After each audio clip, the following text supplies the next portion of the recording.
Welcome to MRS Bulletin's Materials News Podcast, providing breakthrough news and interviews with researchers on hot topics in materials research.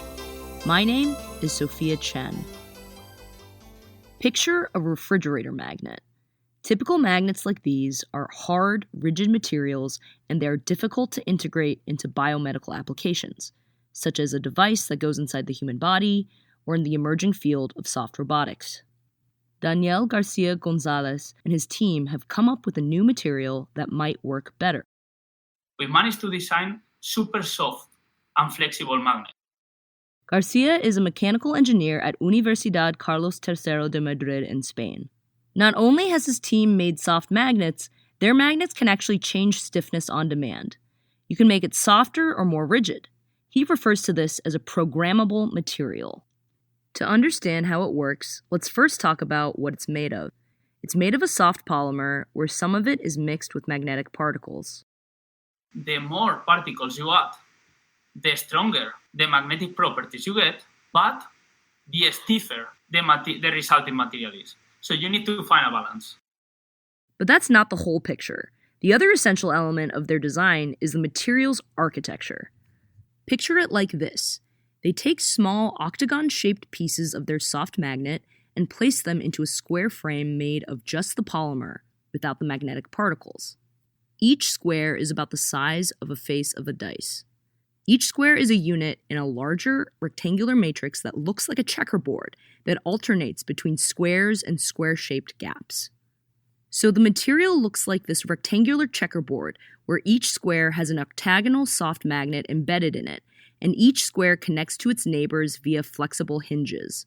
The whole thing is soft and compressible. And then once you compress it, these local cell units are going to rotate because these hinges, like these flexible beams that are connecting the different squares, are just bending or deforming.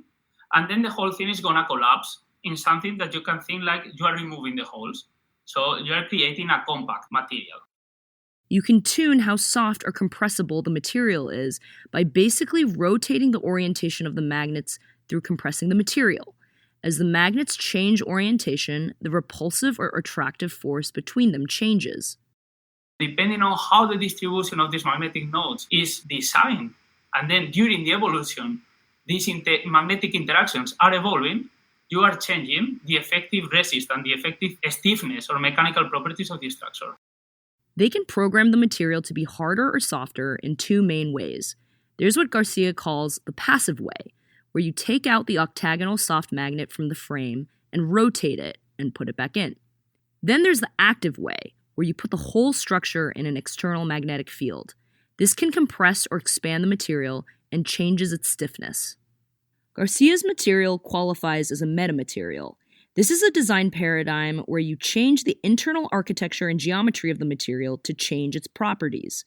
This is in contrast with conventional materials design, where scientists achieve material properties by altering chemical composition and changing the material's phase through heating and cooling.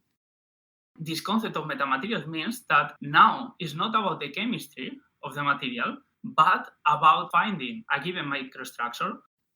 In future work, Garcia would like to scale down the structure of the material so that it could be used in microfluidic devices. This work was published in a recent issue of Advanced Materials. My name is Sophia Chen from the Materials Research Society. For more news, log on to the MRS Bulletin website at mrsbulletin.org and follow us on X at MRS Bulletin. Don't miss the next episode of MRS Bulletin Materials News. Subscribe now. Thank you for listening.